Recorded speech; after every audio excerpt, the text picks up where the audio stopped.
Hi, I'm Sunny from Sunnyside Soil, and in our last video we went over how to build your own worm bin at home. But now, as the proud guardian of hundreds, if not thousands of worms, you have to keep them fed. So let's go over worm feeding 101.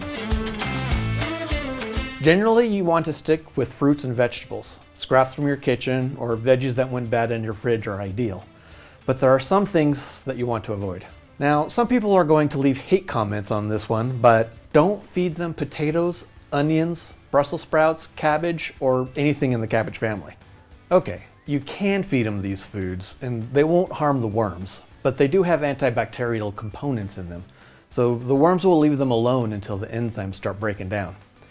Basically, those foods might start to rot and stinking up your bin before the worms can get to them. Don't feed them meat or dairy products for the same reason. The worms will eat them eventually, but it takes a long time for them to work their way through those.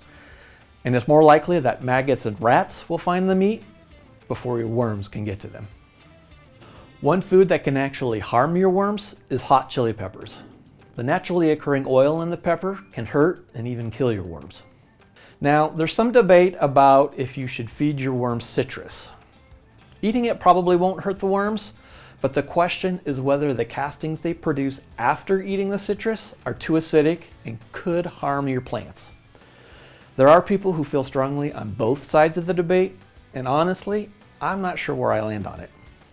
If you want me to do an experiment and test that theory, comment below and we can put that internet debate to the test.